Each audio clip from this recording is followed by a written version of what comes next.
So முக்கால்வாசி பேருக்கு தெரிஞ்சிருக்கும், கொஞ்சம் பேருக்கு தெரியாம இருந்திருக்கும் நினைக்கிறேன். Okay, thank you. கர்த்தருக்கு நன்றி. ஃபர்ஸ்ட் ஆஃப் ஆல் நான் வந்து எதுக்குமே பிரயோஜனம் இல்லை. கர்த்தர் இந்த அளவுக்கு உயர்த்தி என்னை இங்க வந்து என்னை ப்ரீச்சிங் பண்ண வச்சிருக்கிறார்.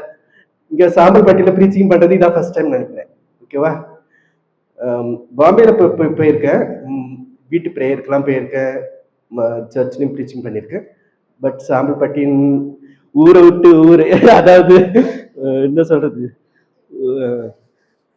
மும்பை மகாராஷ்டிரா விட்டு தமிழ்நாட்டில் வந்து நான் ப்ரீச்சிங் பண்ணுவேன்னு நான் நினைச்சு கூட பார்க்கல. ஸோ கர்த்தருக்கு ஃபர்ஸ்ட் ஆஃப் ஆல் நன்றி. அடுத்தது இந்த வாய்ப்பு கொடுத்த நம்ம தலைமை பாஸ்டர் புஷ்பராஜ் அவர்களுக்கு நன்றி, ரோஸ்மரி ஆண்டிக்கு நன்றி. அடுத்தது எங்களை வந்து உங்களை எப்படி Thomas master, first of all உங்களை வந்து தோமஸ் மாஸ்டர் தான் வழி நடத்தினது பைபிள் ஸ்டடின்னு சொல்லி. அவர் தான் எங்களுக்கும் மாஸ்டர், எனக்கும் சரி ஜியான் பாஸ்டர் அவருக்கும், நாங்கள் 2 பேருக்கு அன்னைக்கு தான் அவருக்கு. ஸோ எங்களுக்கு மாஸ்டரே அவர் தான். ஸோ அவருக்கும் நன்றி. அடுத்தது இந்த வாரம் வந்து ஜியான் பாஸ்டருடைய வாரம். ஸோ அவர் வந்து இந்த வாய்ப்பை கொடுத்தார், அதற்காகவும் நன்றி. அப்புறம் அது மட்டும் இல்லாம சபை எல்லாரும் வந்து என்னை வரவழைச்சதுக்காக கர்த்தருக்கு நன்றி.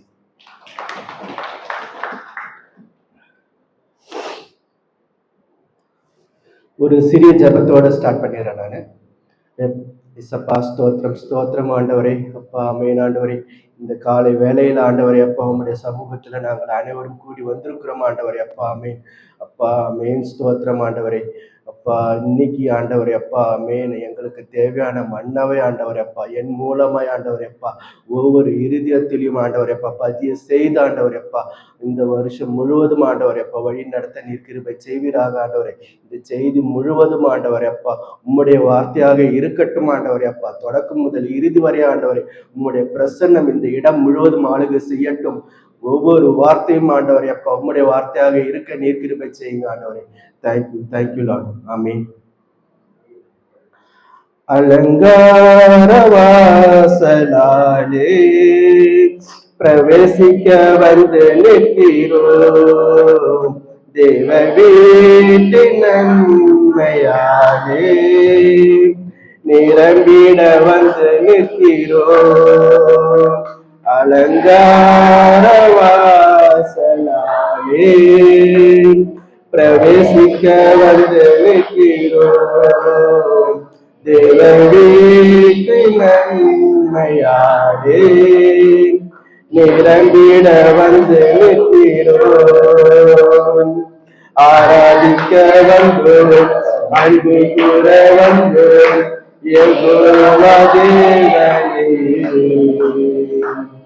துதித்திட வந்தோம், தொழுதிட வந்தோம், தூயவரே சுவையே. ஆராதிக்க வந்தோம், அன்பு கூற வந்தோம்,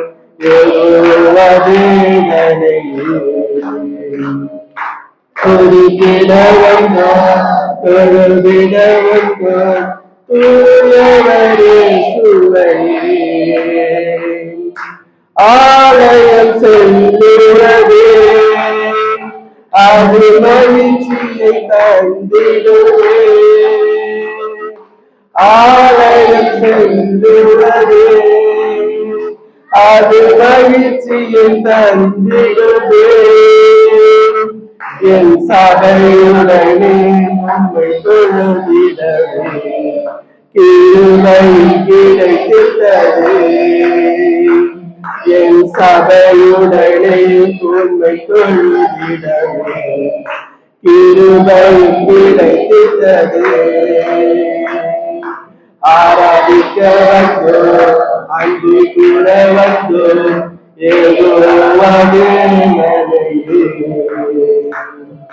துதித்திட வந்தோம், தொழுதிட வந்தோம், தூயவரே சுவையே.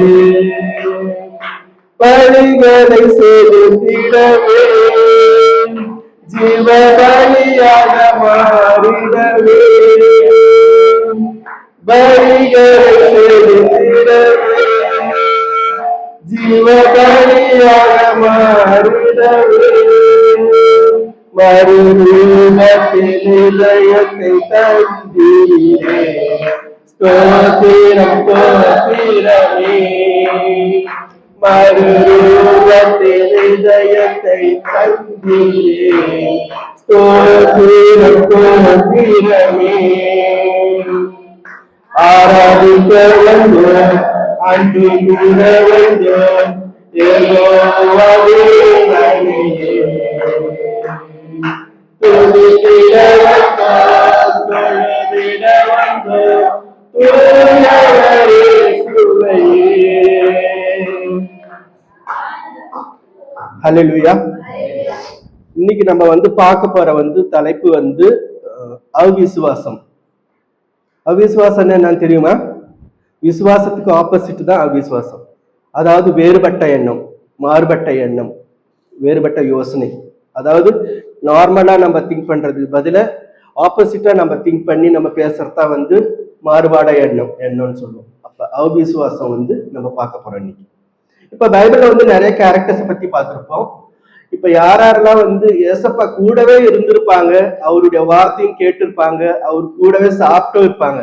ஆனா இருந்தாலும் ஒரு சமயத்துல அவ்விசுவாசம் அவங்கள மேற்கொண்டது. நம்ம வாழ்க்கையிலும் நம்ம பார்த்திருப்போம். நம்ம ஏசப்பா கூட தான் இருக்கிறோம், நம்ம வார வாரம் சர்ச்சுக்கு வருவோம், ஆனா நம்ம ஜபமும் பண்றோம். ஓகேவா? யாருடைய ஜபம் கேட்கப்படுது? எல்லாருடைய ஜபம் கேட்கப்படுதுங்களா? சொல்லுங்க பக்கம். இல்ல ஒரு டைம்ல ஜபம் பண்ணுவோம், அதுக்கு பதிலே கிடைக்கவே கிடைக்காது. அப்ப என்ன ஆயிடும்? நம்ம தோல்வி அடைஞ்சிருவோம். அவிசுவாசம் வந்துடுது. என்னப்பா ஏசப்பா, நான் எவ்வளவோ ஜபம் பண்றேனே, ஒரு பதிலும் கிடைக்க மாட்டேங்குதே, நம்மளுக்கு அவநம்பிக்கை வந்துடும். சோ அப்படி ஒரு எண்ணம் நம்மளுக்கு வரக்கூடாது. ஓகேங்களா? எப்பயுமே கர்த்தரையே பிடிச்சிருக்கணும். சோ அதை பத்தி தான் நம்ம இன்னைக்கு பார்க்க போறோம். இப்ப யாருக்கெல்லாம் அப்படி ஒரு எண்ணெல்லாம் வந்துச்சு சொல்லி பார்க்க போறோம். யோவான் அதிகாரத்தை எடுத்தீங்கன்னா 20 1-3. யோவான் 20 1-3.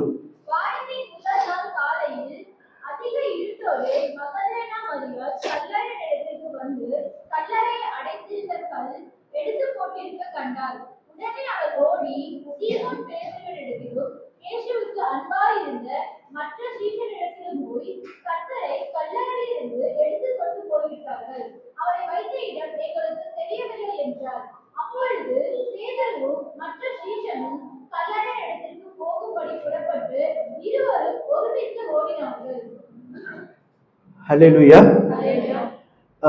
இதுல என்ன பார்த்திருப்போம்னா, ஏசப்பா இறந்துட்டாரு, கல்லறையில வச்சிருக்கிறாங்க. ஓகேவா? அப்ப 3 நாள் கழிச்சு மரியாள் போறாங்க முதல்ல. அங்க போய் பாக்குறாங்க, அந்த கல்லறை மூடப்பட்ட கல்லு அது மூடப்பட்ட கல்ல ரொம்ப ஸ்ட்ராங்கா போட்டு மூடி வச்சிருந்தாங்க, போட்டு சீல் அடிச்சு இது பண்ணிருந்தாங்க. ஆனா இங்க போய் பார்க்கும்போது அது கல்லறை கல்லு திறந்திருக்கு. அப்ப இவங்க என்ன நினைச்சிட்டாங்க? ஐயோ, ஏசப்பா யாரோ தூக்கிட்டு போயிட்டாங்களான்னு நினைச்சிட்டாங்க. ஆனா அவங்க கூடவே ஏசப்பா இருந்தாங்க, அவங்க கூடவே சாப்பிட்டு இருக்கிறாங்க. அப்படி இருந்தும் அவங்களுக்கு என்னது, அவங்க ஒரு எண்ணம் வரல. என்னன்னு வரல? இயேசு ஏத்திருப்பாருன்ற அந்த ஒரு எண்ணமே வரல பாருங்க அவருக்கு. அவர் எத்தனை தடவை சொல்லியிருப்பாரு அவங்க கூடவே இருக்கும்போது, நான்லாம் இறந்தனாக்க 3வது நாள் கண்டிப்பா உயிர்த்தி எழுவான்னு சொல்லியிருப்பாரு, கண்டிப்பா சொல்லியிருப்பாரு. இப்ப அப்படி இருக்கும்போது அவங்களுக்கு ஏன் அந்த எண்ணம் வரவேல? அவிசுவாசம். அப்ப அங்க உள்ள நம்ம 3வது நாள் போய் பாக்குறாங்க. அங்க போய் பாக்குறாங்க, கல்லறை கல் புரட்டப்பட்டிருக்கு. அவ்வளவுதான். அதை பார்த்தோன்னே அவங்க பயந்துட்டாங்க. அவ்வளவுதான். அது மனுஷனுடைய இயல்பு நம்ம பார்த்துட்டு. ஆனா நம்மளுக்கு என்ன வரணும்? ஏசப்பா சொன்னபடியே அவர் உயிர் தேர்ந்துட்டாருன்னு அவங்க சொல்லியிருந்தாங்கன்னா, அப்ப விசுவாசம் அவங்களுக்குள்ள நிலைச்சிருக்குன்னு அர்த்தம். அப்ப என்ன வந்துருச்சு? அந்த நேரத்துல அவங்களுக்குள்ள அவிசுவாசம் ஆட்கொள்ளப்பட்டது. அதுதான் இந்த இடத்துல சொல்லப்பட்டிருக்கு. இந்த இடத்துல பார்த்திருக்காங்க. அதுக்கப்புறம் சீஷர்களை இட்டுட்டு போய் சீஷர்களும் ஓடி போய் பாக்குறாங்க. அடுத்தது இன்னும் என்ன நடக்குதுனாக்கா, 9வது அதிகாரத்தை எடுத்து படிச்சு பார்த்தோம்னா தெரியும்.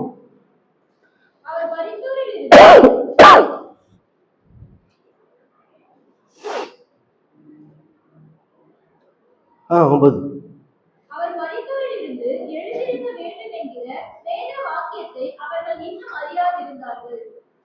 ஹல்லேலூயா. அப்ப பாருங்க, மரியாளுக்கு வந்து மரித்தோர்ல இருந்து உயிர் எழுந்துட்டாருன்ற அந்த ஒரு எண்ணமே வரல. சோ அப்படி ஒரு இது ஒரு அவிசுவாச அவநம்பிக்கையோட இருந்திருக்காங்க. அவ்வளவுதான். அடுத்தது நம்ம பார்த்தோம்னாக்கா இன்னொரு இடத்துல அதிகாரம் 11 எடுத்தோம்னாக்கா யோவான் அதிகாரம் 11:21.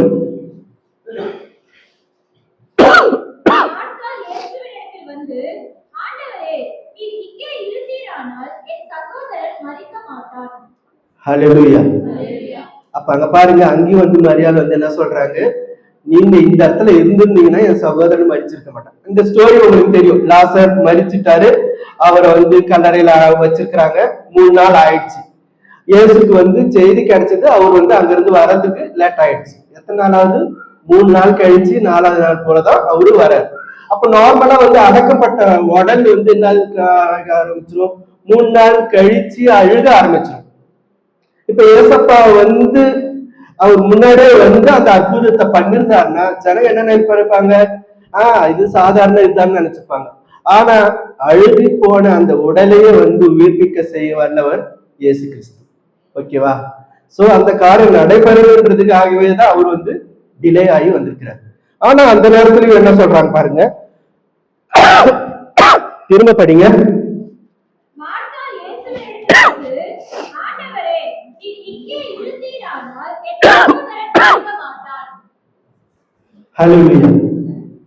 அப்ப இயேசுவை பார்த்து என்ன சொல்றான்னு பாருங்க, அவங்க நீங்க இங்க இருந்திருந்தீங்கன்னாக்கா என் சகோதரனுக்கு எதுவுமே ஆயிருக்காருன்னு சொல்றாங்க.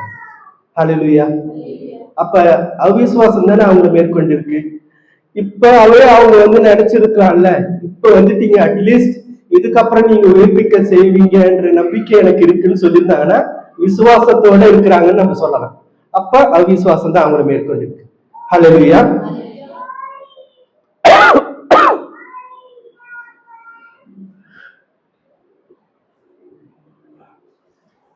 இப்ப யோபுவோட வாழ்க்கையிலும் நம்ம பார்த்திருக்கோம். யோபு எப்படி விசுவாசத்தோட இருந்தாரா அவிசுவாசத்தோட இருந்தாரா? விசுவாசமா இருந்த மனுஷன். அப்ப விசுவாசமா இருந்ததுனாலதான் அவருக்கு வந்து என்ன ஆச்சு? இழந்ததெல்லாம் ரெட்டிப்பாய ஆயிடுச்சு. அவர் என்ன நேரத்துல இழந்தாரு? என்னென்ன இழந்தாரு?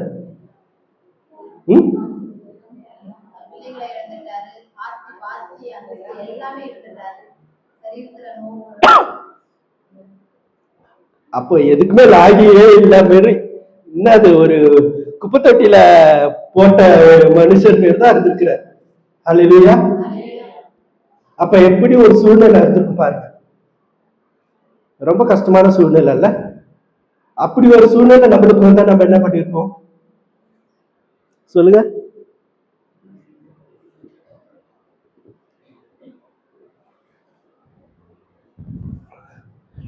நம்மளாம் செத்தே போயிடுவோம் இல்ல? எல்லாத்தையுமே இழந்துட்டாரு. ஆடு மாடு சொத்து மனைவியும் விட்டுட்டு போயிட்டாங்க. நீ எல்லாம் ஒரு மனுஷனாலும் விட்டுட்டு போயிட்டாங்க. ஆமா இல்லையா? அப்புறம் கூட ஃப்ரெண்ட்ஸுங்க எல்லாம் இருந்தாங்க. எவ்வளவு ஃப்ரெண்ட்ஸ் இருந்திருப்பாங்க அவருக்கு?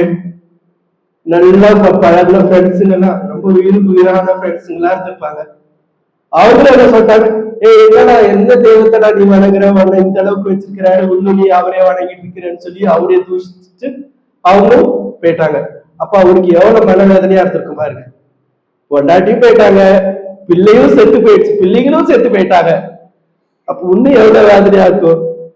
எல்லாமே போயிடுச்சு. அது மட்டுமா?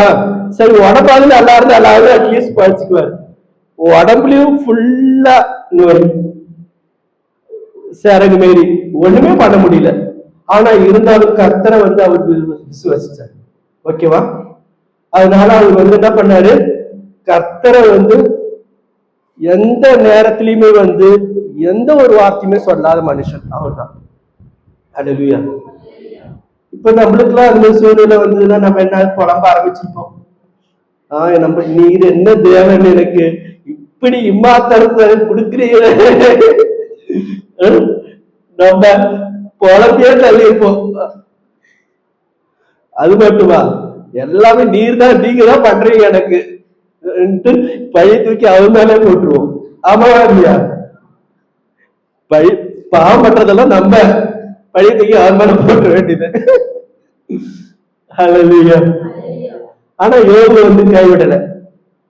அந்த நேரத்திலயும் அப்ப என்ன பண்றாரு அவரு, சகோதரர் விட்டு போன ஃப்ரெண்ட்ஸுங்களுக்காக ஜெபம் பண்ண ஆரம்பிக்கும் போது அவருக்கு என்னென்னலாம் இழந்தாரோ எல்லாமே மீண்டும் கிடைக்குது. ஹல்லேலூயா. சோ அப்ப என்னது, அவருக்குள்ள ஒரு விசுவாசம் மேற்கொண்டது.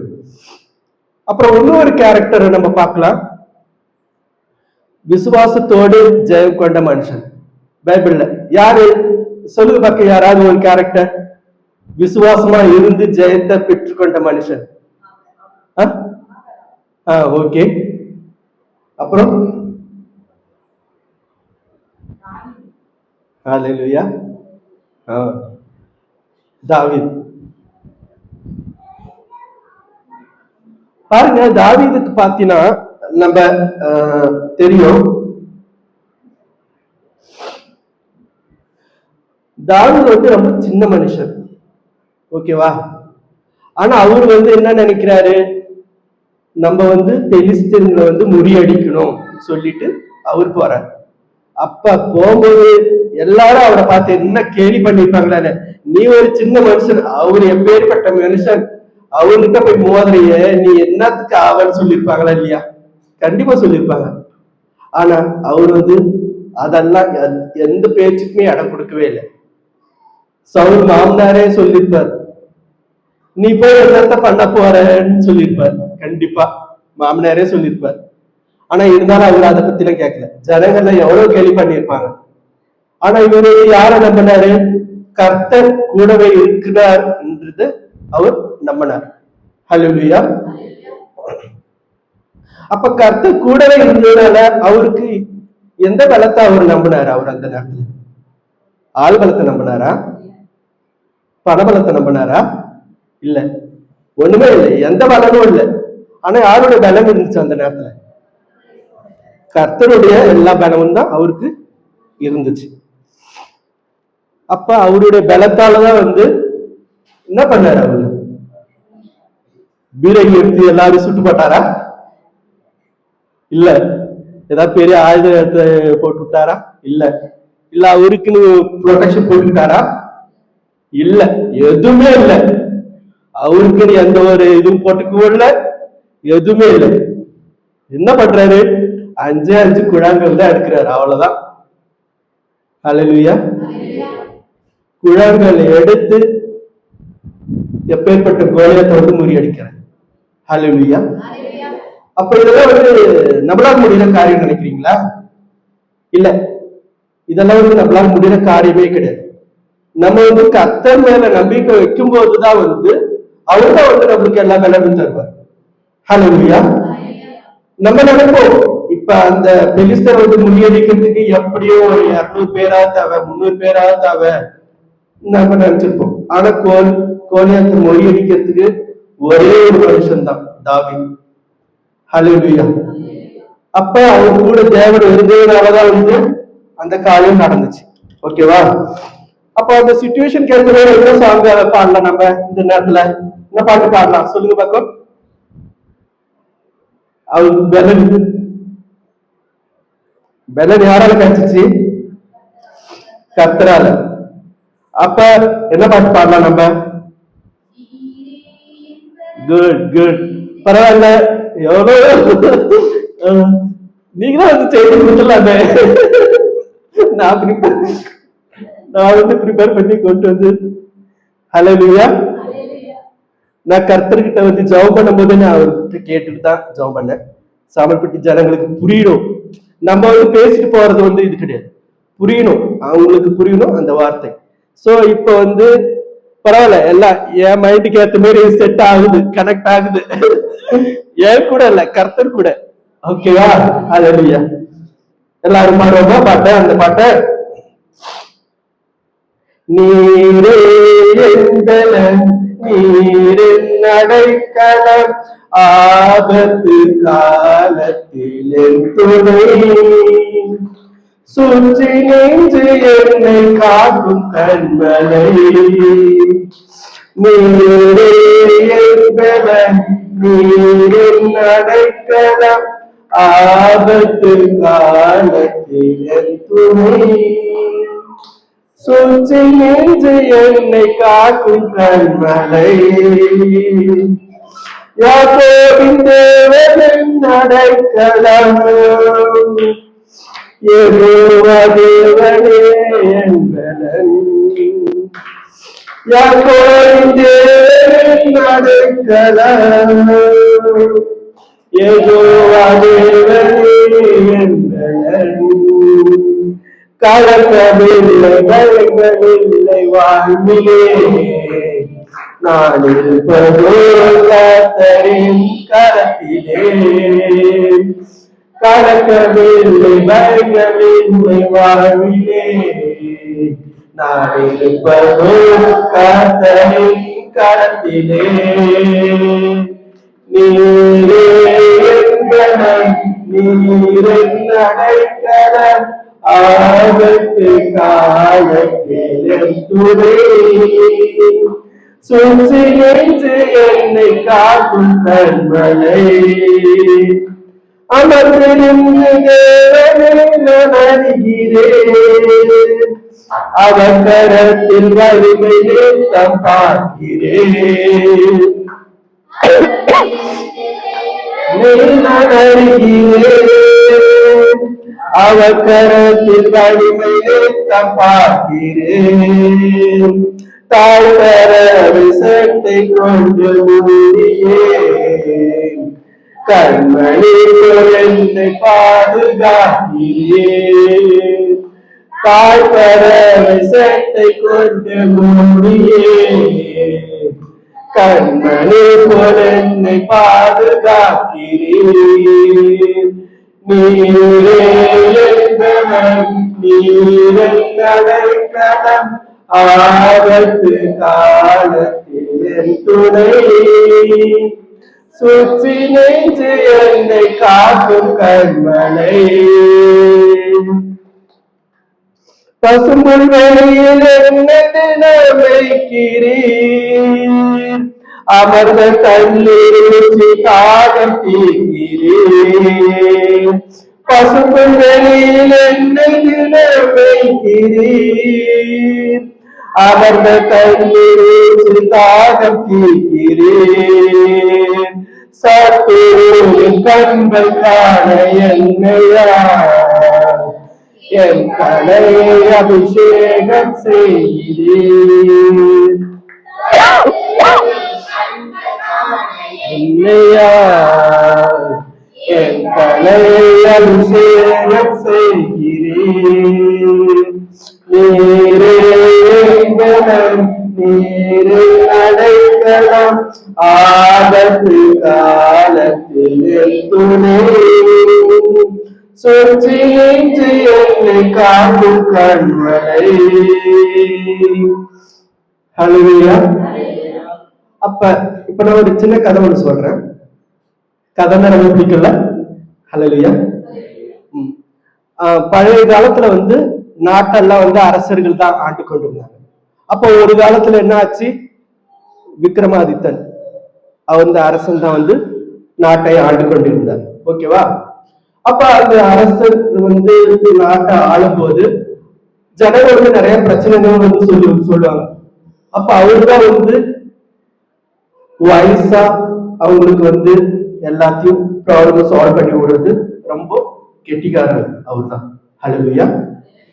அப்படி இருக்கும்போது ஒரு பெண்கள் என்ன பண்றாங்க, ஒரு சின்னதா ஒரு கூடை எடுத்துட்டு ராஜாவை பார்க்க வராங்க. அப்ப அந்த பெண்மணி பேர் இந்திரலேகை. ஓகேவா? அந்த பெண்மணி என்ன பண்றாங்க, அந்த கூடையை கொண்டு ராஜா கையில கொடுத்த உடனே ராஜா அதை கையில பிடிச்சிட்டு அவர் என்ன பண்றாரு, ஏதோ அதுக்குள்ள இருக்குதுன்னு நினைச்சிட்டு பட்டு கீழே போட்டுறாரு. கீழே போட்ட உடனே என்ன ஆச்சு, அந்த கூடையை திறந்து அதுக்குள்ள ஒரு பெரிய நாகப்பாம்பு ஒண்ணு எரிவாரு திறந்து வருது. அப்போ ராஜா கேக்குறாரு, என்ன என்ன என்ன ப்ராப்ளம் உங்களுக்கு, இந்த கூடை எதுக்காக என் கையில கொடுத்து என்ன கொள்ள பாக்குறீங்க சொல்லி கேட்கிறாரு. ஹல்லேலூயா. கேட்கும்போது இந்த அந்த பெண்மணி என்ன சொல்றாங்க, இது மாரி எனக்கு வந்து ஒரு ப்ராப்ளம் இருக்கு. என்ன ப்ராப்ளம்னாக்கா, நான் வந்து எதையுமே வந்து ஆப்போசிட் ஆகதான் திங்க் பண்றது. யாராவது என்கிட்ட பேச வந்தாங்கன்னாவே என்கிட்ட பேசவே மாட்டாங்க, இப்ப முடியாது, பூந்தடிச்சுட்டு ஓடிடுவாங்க. அவங்க ஏதோ பேசுவாங்க, நான் விட்டு அவ பேசுவேன். அப்ப என்ன ஆகுது, வேறுபாடான யோசனை தான் எனக்குள்ள இருந்துகிட்டே இருக்கு. ஆனா அந்த பெண்களுடைய கணவர் வந்து வைர வியாபாரி, நல்ல குடும்பம், நிறைய பேர் இருக்காங்க, ஓகே. ஆனா அந்த பெண்களுக்கு ஒரு குறை. என்ன குறை? வேறுபட்ட யோசனை. எப்பயுமே வந்து உள்டாவாதான் பேசுவாங்க, உள்டாவாதான் செய்வாங்க. அப்படிப்பட்ட மனுஷன் கூட நம்ம இருக்க முடியுமா? சொல்லுங்க பார்த்தோம். இருக்கவே முடியாதுல்ல, கஷ்டம். அப்ப அப்படி இருக்கும்போது அவங்க கூட யாருமே பேசல, வீட்டுல தனியா ஒரு மூலையில தான் இருக்கிறாங்க. அவங்களுக்கு ரொம்ப கஷ்டமாயிடுச்சு. என்னடா இது, உலகத்துல நம்மளுக்கு இப்படி ஒரு ப்ராப்ளம் இருக்கு. ஆனா அவங்களுக்கு அந்த ப்ராப்ளம் இருக்குன்னு யோசிக்கவே இல்லை. நம்ம ஏன் இது மாதிரி இருக்கோம், நம்மளுக்கு ஏன் இது மாதிரி நடக்குதுன்னு அப்படிதான் யோசிச்சுட்டு ஒரு மூலையில உட்காந்து இருக்காங்க. சரி, அந்த ஊருக்கு என்ன ஒரு முனிவர் வர, முனிவரை போய் பாக்குறாங்க இவங்க. முனிவரை போய் பார்த்து, முனிவரே எனக்கு வந்து இப்படி ஒரு பிரச்சனை இருக்கு, இதுக்கு ஒரு சொல்யூஷன் எனக்கு சொல்லுங்களேன்னு சொல்லி கேட்கறாங்க. அப்ப கேட்டதுக்கு முனிவர் என்ன பண்றாரு, ஒரு அதே மாதிரிதான் அந்த கூடைக்கு இல்ல பாம்பு இருக்கு வச்சு அந்த பெண்மணிகிட்ட கொடுக்குறாரு. கொடுத்துட்டு என்ன சொல்றாருனாக்கா, இதுக்குள்ள பாம்பு இருக்கு, ஓகேவா, ஆனா அந்த பாம்புக்கு தோல் உரியும். அது தோல் உறிஞ்சது நீ பாத்தினாக்கா உனக்குள்ள இருக்கிற அந்த ப்ராப்ளம் வந்து நீங்க போயிடும் சொல்லிடுவார். சொல்லிட்டு அனுப்பிடுவார். இந்த பெண்மணி அந்த கூடை எடுத்துட்டே போறாங்க. வீட்டுல ஒரு வாரமா பாக்குறாங்க, அந்த பாம்புக்கு தோடு உறிஞ்ச பாடும் காணா, ஒன்னும் இல்ல. இந்த பெண்மணிக்கா ஒரே டென்ஷன், எங்க போனாலும் அந்த கூட வந்துகிட்டே இருக்கு. அழகியா ஏதோ ஒரு சொல்லுப்ப ஏதோ ஒரு பிரச்சனையை மாட்டிக்கிட்ட அவங்க என்ன புலம்ப ஆரம்பிச்சுட்டாங்க. ஐயோ, நம்மளுக்கு வேற ஏதோ ஒரு பிரச்சனை இருக்கு, வேற ஒரு பிரச்சனையில போய் மாட்டிக்கிட்டோம். நம்ம வாழ்க்கையில அது மாதிரி நடந்துட்டுதான் இல்லையா? ஏதோ ஒரு பிரச்சனைக்கு போவோம், நம்ம வேற ஒரு பிரச்சனையை நம்ம கொண்டு வருவோம். அல்லையா? அதே போல இந்த பெண்மணி மாட்டிட்டாங்க. இந்த பாம்பு கிட்ட மாட்டிக்கிட்டு அவஸ்தைப்படுறாங்க. எங்க போனாலும் அந்த பாம்பு கூட உடவே மாட்டாங்குது, கூடவே வருது. சரின்னு என்ன பாக்குறாங்க இவங்க, ஒரு மாசம் பாக்குறாங்க, பாம்பு தோடு உறிஞ்ச பாடு இல்ல. 2 மாசம் பாக்குறாங்க, ஒண்ணும் நடக்கல. சரி, 3 மாசம் கழிச்சு அவங்க என்ன பண்றாங்க, அந்த கூட எடுத்துட்டு போய் முனிவரை பாக்குறாங்க. என்ன முனிவரே, நீங்க அந்த தோல் உரியும் போது பாக்கணும்னு சொன்னீங்க, அது தோல் உறிஞ்ச பாடும் என்னால பார்க்கவும் முடியலையே சொல்லி பழம்ப ஆரம்பிக்கிறாங்க. அப்ப அந்த முனிவர் பார்த்து என்ன சொல்றாருனாக்கா, நீ ஒரு வார்த்தை சொல்லணும், அந்த வார்த்தையை சொன்னாதான் அந்த தோல் அது உரியும். அந்த தோல் உறிஞ்சுனாக்கா அது வந்து தேவதையா உருமாற்றம் ஏற்படும் சொல்லுவாங்க. அப்ப அது என்ன வார்த்தைன்றது நீ தான் கண்டுபிடிச்சு நீ தான் சொல்லணும்ட்ட. அவ்வளவுதான். திரும்பி இந்த அம்மாக்கு வரைக்கும் அழப்போம், என்ன பண்றதுன்னு ஒண்ணு புரியல. அதுக்கப்புறம் தான் வந்து ராஜாவை போய் பார்க்க ஆரம்பிக்கிறாங்க. ராஜாவை பாக்குறாங்க. இதுதான் கதை நடந்துச்சு சொல்லி ராஜா கிட்ட டீட்டெயிலா இந்த கதை சொல்லிட்டாங்க. அப்ப ராஜாவுக்கு புரிஞ்சிருச்சு, ஓஹோ, இந்த பெண்மணிக்கு ஏதோ ஒரு குறை. சோ அதனாலதான் அவர் கண்டுபிடிச்சிட்டார், என்ன சொன்னா என்ன நடக்கும்னு கண்டுபிடிச்சிட்டார். ஏன்னா அந்த பெண்ணுக்குள்ள இருக்கிறது அவிசுவாசம். அல்லேலூயா.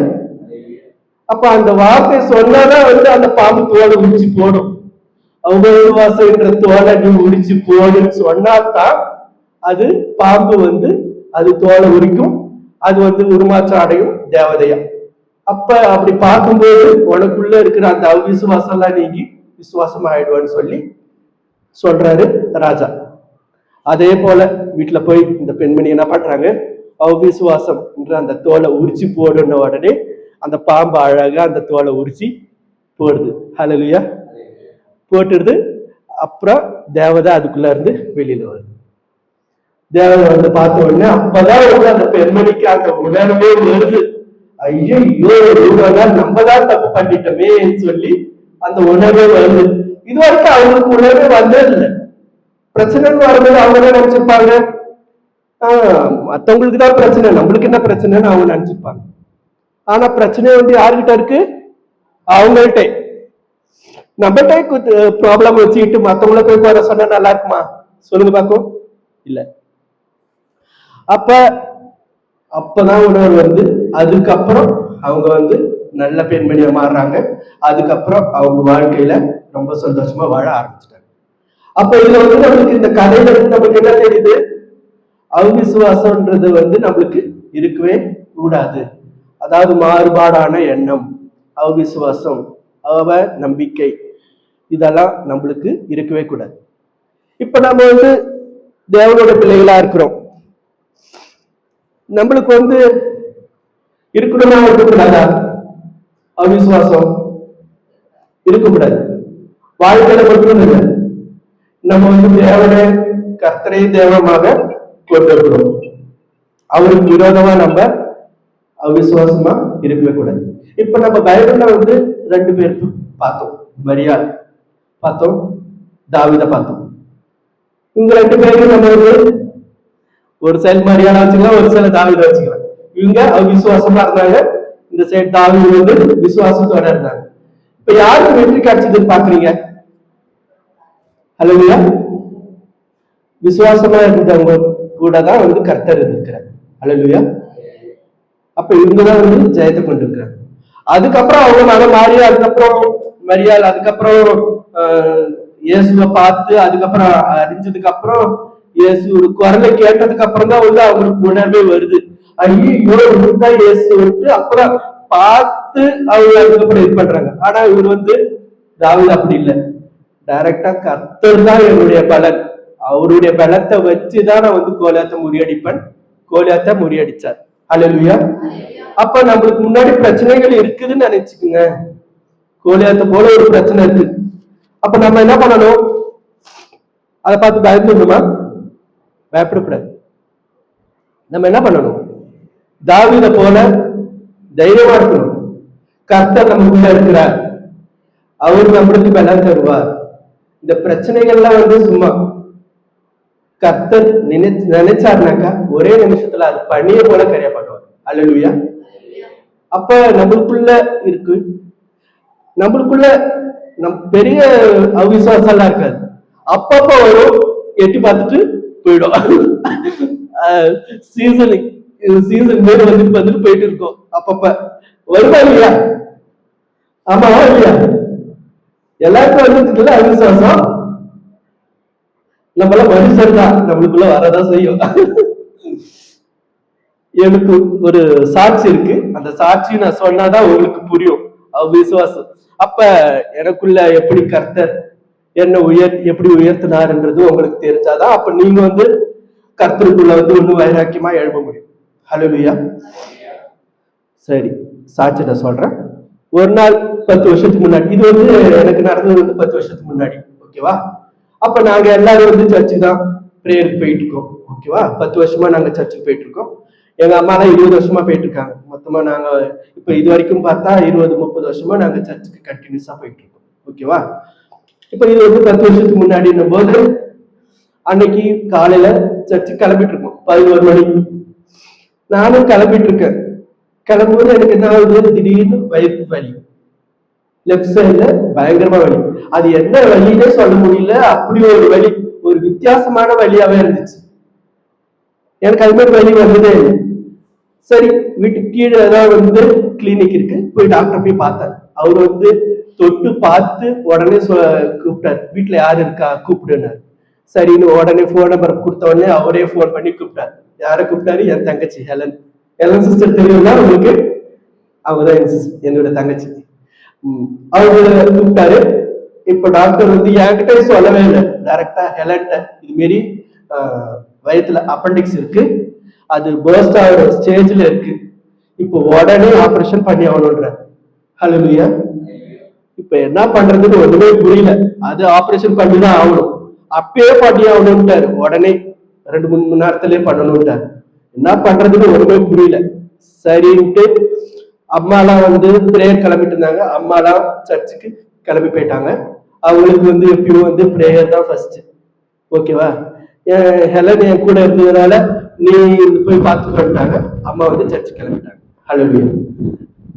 இப்ப உடனே அவங்க வந்து என்ன பண்ணாரு, ஒரு ஹாஸ்பிட்டலுக்கு வந்து லெட்டர் எழுதி கொடுத்து நீங்க இந்த ஹாஸ்பிட்டல்ல போய் பாருங்க, இந்த டாக்டரை போய் பாருங்க, உங்களுக்கு தேவையானது ஆப்ரேஷன் பண்ணிடுவாருன்னு சொல்லிட்டாங்க. உடனே நாங்க போனோம்.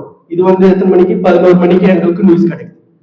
டாக்டர் போய் பார்க்குறோம். அவங்கள போய் பார்த்துட்டு உடனே என்ன டெஸ்ட் பண்ணாங்க. டெஸ்ட் பண்ண உடனே இப்ப அது வெடிக்கிற ஸ்டேஜ்ல வெடிச்சிடுச்சுன்னு வச்சுங்களேன் ப்ராப்ளம். அது வயிறு ஃபுல்லா ஸ்ப்ரெட் ஆயிடுச்சுனாக்கா உயிருக்கு ஆபத்துன்ற மாரி சொன்னார் டாக்டர். இப்ப வெடிக்கிற ஸ்டேஜ்ல தான் இருக்கு. இப்பவே டாக்டர் அப்புறம் உடனே டாக்டர் எமர்ஜென்சியா கூப்பிட்டு வரவழைச்சு என்னது ஒரு மணிக்கெல்லாம் வந்து ஆப்ரேட் பண்ணலாம்னு சொல்லிட்டாங்க. 1 மணிக்கு ஆப்ரேஷன் பண்ணி என்னை வந்து ஒரு 2-3 மணிக்கெல்லாம் வந்து ஹாஸ்பிட்டல் வெளியில கொண்டு வந்து போட்டாங்க. ஓகேவா? ஆப்ரேஷன் நல்லபடியா முடிஞ்சிச்சு. ஹல்லேலூயா. எந்த ஒரு ப்ராப்ளமும் இல்லை.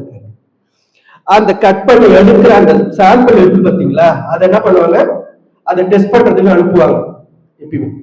அப்ப அதை டெஸ்ட் பண்ணி ஹல்லேலூயா அதை டெஸ்ட் பண்ண அனுப்பும் போது டெஸ்ட் பண்ணி அதுல ரிசல்ட் என்னன்னு வருதுனாக்கா, அந்த கட் பண்ண போர்ஷன்ல வந்து கேன்சர் இருக்குன்னு ரிசல்ட் வந்துடுச்சு. ஐயோ, இது வந்து டாக்டர்கிட்ட போய் காமிச்ச உடனே டாக்டர் என்ன சொல்லிட்டாங்க, ஐயோ அது கட் பண்ண போர்ஷன்ல வந்து கேன்சர் இருக்கு. அப்படி இருந்ததுனாக்கா கண்டிப்பா வயிற்றுல வந்து கேன்சர் இருக்கிறதுக்கு 100% சான்ஸ் இருக்குன்ட்டார். ஹல்லேலூயா. அப்ப இருக்கும்போது என்ன சொல்லிட்டாரு அவரு, இந்த அவரு படம்லாம் போட்டு காமிக்க ஆரம்பிச்சுட்டாரு. இந்த இடத்துல இருந்தாக்கா இதை கட் பண்ணி கனெக்ட் பண்ணணும், இதை கட் பண்ணி இதை கனெக்ட் பண்ணணும்னு படம் போட்டு காமிச்சு பயன்படுத்தி விட்டாரு எல்லாம். அது மாதிரி சோ என்ன ஆயிடுச்சு, சரி நம்ம இருந்தாலும் நம்ம என்ன பண்ணுவோம், நம்ம வந்து யூரின் டெஸ்ட் எடுத்து பார்ப்போம் 1 மாசம் கழிச்சு. அதுக்கப்புறம் நம்மளுக்கு தெரியும். 1 மாசம் கழிச்சு யூரின் சாம்பிள் டெஸ்ட் எல்லாம் தான் எடுத்துட்டு போய் டெஸ்ட் பண்ணி எல்லாம் ரிசல்ட் எடுத்துட்டு வரும். அதை போய் பார்க்கும்போது அதுல வந்து திரும்பவும் கேன்சர் பாசிட்டிவ்னு தான் வந்துச்சு. எங்க வீட்டுல ஒரே பயம், ஐயோ என்ன ஆயிடுவோம்ட்டு ஒரே டென்ஷன். எனக்கா அந்த டைம்ல உடனே பலவீனமா ஆகிட்டு இருக்கு. 1 மாசம் ஆச்சு. அப்புறம் டாக்டர் சொன்னாங்க, சரி ஒரு ரிசல்ட் பரவாயில்ல, இன்னொரு ரிசல்ட் எடுத்து பார்ப்போம், நம்ம அதுல வந்து நெகட்டிவ் வந்ததுனாக்கா நம்மளுக்கு எந்த பிரச்சனையும் வேண்டாம். அப்புறம் 2வது டெஸ்ட் எடுத்தோம், அதுலயும் பாசிட்டிவ் தான் வந்துச்சு. சரின்னு அதுக்கப்புறம் என்ன பண்ணோம், அதுக்கப்புறம் என்ன வந்து டாக்டர், சரி நம்ம இந்த டெஸ்ட் எல்லாம் எதுவுமே எடுக்க வேணாம், பெட் ஸ்கேன் ஒரு டெஸ்ட் எடுக்கும், அது ஃபுல் பாடி தரவா டெஸ்ட் பண்ணிட்டு ரிசல்ட் கொடுத்துட்டாங்க. அது வந்து ஒரு 3ஆம் மாசம் தான் வந்து இந்த ப்ராப்ளம் நடந்துட்டு இருக்கு. இந்த 3 மாசம் நாங்க வந்து இன்னும் பேஸ்ல இருந்தோம், அவநம்பிக்கை ஸ்டேஜ்ல தான் இருந்தோம். இன்னும் கர்த்தரை இமெயில் பண்ணிட்டீங்களேன்னு கஷ்டமா இருக்குமா இல்லையா? ஒண்ணுமே இல்லை, ஆனா இருந்தாலும் கேன்சர் இருக்குன்னாக்கா என்ன ஆயிடும், என்ன பண்றதுன்னு எனக்கு தெரியல. அது வயசுல இருந்துனாக்கா என்ன ஆகுன்றது, வர லைஃப் என்ன ஆகுன்றது. நான் வந்து அப்ப அந்த டைம்ல சரி எசப்பா எதுவா இருந்தாலும் உங்களுடைய சித்தம், ஆனா விரோத வச்சு உங்களோட வேலையை செய்ய வச்சீங்கன்னா உமக்குதான் லாபம். ஹல்லேலூயா சொல்லி என்ன ஒப்பு கொடுத்தது. ஹல்லேலூயா. அந்த டைம்ல சபையோர் எல்லாரும் ப்ரே பண்றாங்க, பாஸ்டர் எல்லாரும் ஜாப் பண்றாங்க, எல்லாம் ஜாப் பண்ண ஆரம்பிச்சாங்க. ஃபைனலா பெட் ஸ்கேன் டெஸ்ட் எடுத்தாங்க. அதுல ரிசல்ட் எடுத்து பார்த்தல எதுவுமே இல்லை வருது. ஹல்லேலூயா. அப்ப பாருங்க கர்த்தர் எவ்வளவு பெரிய அற்புதத்தை பண்ணிருக்கிறார். நம்ம அவிசுவாசமா இருக்கிற மனுஷன் தான். அந்த டைம் ஒரு 3 மாசம் வந்து ஃபுல்லா அவநம்பிக்கைதான் இருந்திருக்கும். எவ்வளவு நம்ம கர்த்தருக்கு விரோதமா பேசிருப்போம். ஆனா கர்த்தர் நம்மளுடைய அவிசுவாசத்தை அவர் பார்க்கறது இல்லை. நம்மளுக்குள்ள ஒரு துளி அளவு கடல் அளவு விசுவாசம் இருந்தாலும் என்ன மலையை பெயர்ந்து வேற இடத்துல போகணும்னு சொன்னா கூட போகணும்னு சொல்லியிருக்கிறார். அப்ப நம்மளுக்குள்ள அந்த இருக்கிற அந்த கடுகள விசுவாசத்தை தான் கர்த்தர் பார்க்கிறார். ஹல்லேலூயா. சோ அந்த விசுவாசத்தினாலதான் வந்து இப்ப இந்த நேரத்துல நான் உங்களுக்கு முன்னாடி நான் நிக்கிறேன். ஹல்லேலூயா. அதே போல உங்களுக்குள்ள அந்த கடுகள விசுவாசம் இருந்தா கூட போதும், கர்த்தர் இப்ப நான் இருக்கிற நிலைமையை காட்டிலும் மேலான இடத்துல உங்களை கொண்டு போய் நிறுத்தி வைப்பார். ஹல்லேலூயா. அப்ப அவிசுவாசம் நீங்கிறதுக்கு நம்ம என்ன பண்ணணும்? யார் கூட இருந்தா நம்மளுக்கு அவிசுவாசம் வராது? நம்மளுக்கு கர்த்தர் கூட. இப்ப நம்ம கர்த்தருடைய பிள்ளைகளா இருக்கிறதுனால நம்மளுக்கு தெரியுது. இப்ப மத்த ஜனங்கள்லாம் வந்து எப்படி இருப்பாங்க? அவிசுவாசத்தோட தான் இருப்பாங்க. அவங்க அவங்களுடைய தெய்வத்தை மட்டும்தான் நம்பிட்டு இருப்பாங்க. ஆனா நம்மளுக்கு தான் வந்து தெரியும் ஜீவனுள்ள தேவன் நம் தேவன். அப்ப நம்ம வந்து ஜீவனுள்ள தேவனை வந்து இது பண்றதுனால நம்ம வந்து கர்த்தரை மட்டும் நம்ம கெட்டியா பிடிச்சுக்கணும். அப்ப கெட்டியா பிடிச்சுக்கணும்னா எப்படி பிடிச்சுப்பீங்க? இப்ப யாராவது பிடிச்சிக்கீங்களா அவரை? எப்படி? அவருடைய வார்த்தையை தான் நம்ம கெட்டியா பிடிச்சுக்கணும். அல்லேலூயா. அவருடைய வார்த்தை தான் வந்து நம்மளுடைய இருதயத்துல பதிய வச்சுக்கணும். அப்ப அவருடைய வார்த்தை தான் வந்து நம்மளுக்குள்ள கிரியேட் பண்ணும் போது அவரு நமக்குள்ள இருக்கிற எல்லா அவிசுவாசத்தையும் எடுத்து போட்டுருவார். அல்லேலூயா. அப்ப இது நீங்க என்ன பண்ணணும்? நம்ம அவருடைய வார்த்தை தான் நம்மளுக்கு தேவை. இப்போ ஒரு சின்ன கதை சொல்றேன் நானு. ஒரு தாத்தா அவங்க பேரனை பார்த்து என்ன சொன்னாரு, ஒரு அழுக்கான பாட்டில் கொண்டு போய் அந்த பையனை கொடுத்து, அதுல அந்த அழுக்கான பாட்டில ஒரு ஓட்டையும் இருந்திருக்கு. அவன் போய் அதை போய் தண்ணி பிடிச்சிட்டு வான்னு சொல்லி அனுப்புறாரு. அந்த பையன் என்ன பண்றான், தண்ணி பைப்ல போய் பிடிச்சிட்டு பிடிக்கிறான். அது தண்ணி பிடிக்கவே மாட்டேங்குது. பாட்டிலு அது தண்ணி போயிட்டு தானே இருக்கும், போயிட்டு இருக்கு. ஆனா அதுக்கு முன்னாடி தாத்தா வந்து அந்த பையனுக்கு முன்னாடி என்ன சொல்லியிருப்பாரு, அடிக்கடி நீ டெய்லி பைபிளை படிக்கணும் சொல்லியிருப்பாரு. அந்த பையன் என்ன நினைப்பான், இந்த தாத்தாக்கு வேற வேலையே இல்லை, எந்த நேரம் பார்த்தாலும் பைபிளை படி பைபிளை படின்றாரு.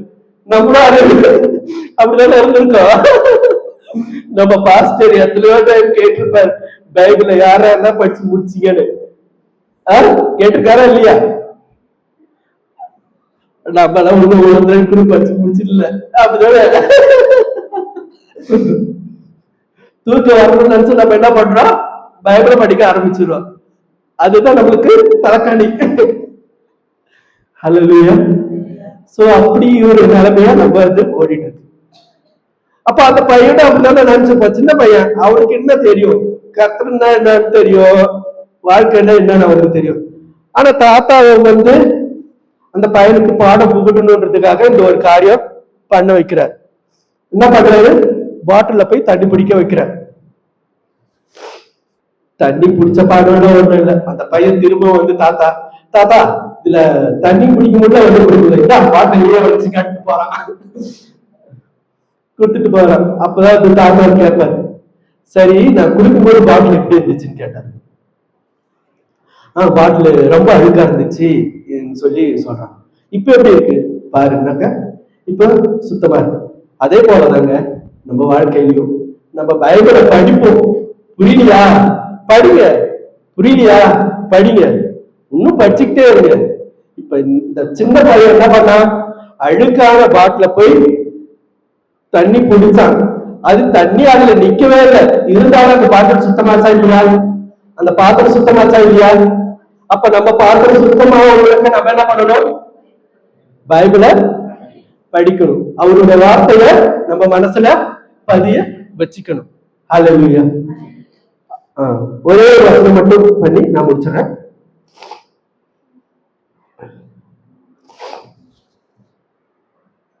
யோவான் 15:3.